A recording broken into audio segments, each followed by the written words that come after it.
Karamihan po sa vlog ko, lagi kong sinasabi yung mga numbers, yung mga average PNL, ano. So, minsan ba naisip nyo, papaano nga ba sumukat ng tamang sukat sa ari ng lalaki? Alam niyo po ba na may tatlong paraan yon? So if you do like my content mga madaming sir, no, just don't forget to please click like, share, and subscribe sa aking YouTube channel po, my Facebook page, my new Facebook page, my Instagram, and TikTok. So maraming salamat po. God bless! Hello everyone! So once again, it's me, your nurse, Sarami FC, and for today's vlog, ang topic po natin ay tamang pagsukat ng ari ng isang lalaki. So gaya na sabi ko, there are 3 ways on how to measure your penile size. What? May idea ka ba kung paano yon? Parang may naamoy ako hindi maganda. So number 1, during flaccid state. Ang ari po ng isang lalaki dito ay malambot at hindi mo pwedeng patigasin. Next, number 2, kapag sila po ay nasa stretched state. So ano po yun? Malambot pa rin po ang ari ng isang lalaki pero this time, kailangan niyo po siyang hilahin hanggat kaya mo mahila. Ano ka nasisira, ulo?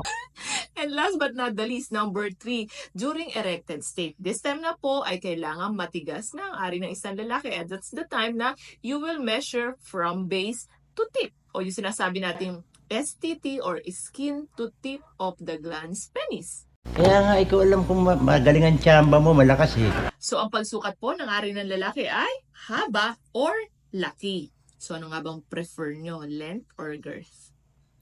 Damn! So, ang pagsukat po ng haba ay from the base and sa tip ng inyong glans penis. Okay? How about sa girth naman? So, kung mahihirapan ka at wala kang tape measure, mga madam and sir, pwede naman po kayong kumuha ng string or tali and then wrap it around.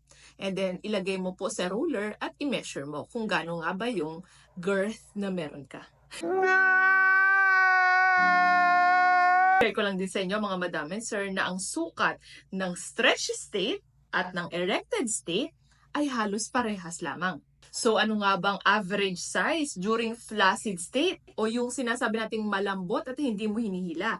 Sukatin mo, yan ay inaabot po ng 3.4 inches long.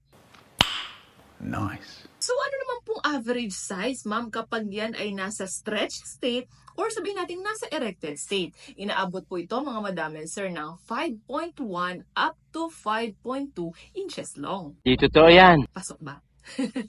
Sa atin lang to. And last but not the least, ang pinaka-importante, ang penile girth. Dahil ang usapan na ngayon ay hindi na pahabaan, palakihan na. Ano nga bang average size nito? Ito po ay inaabot ng 2.1 inches up to 4.4 inches yung kanyang circumference. Galing mo pala dyan ah. Hindi ko alam ah. Abot ba?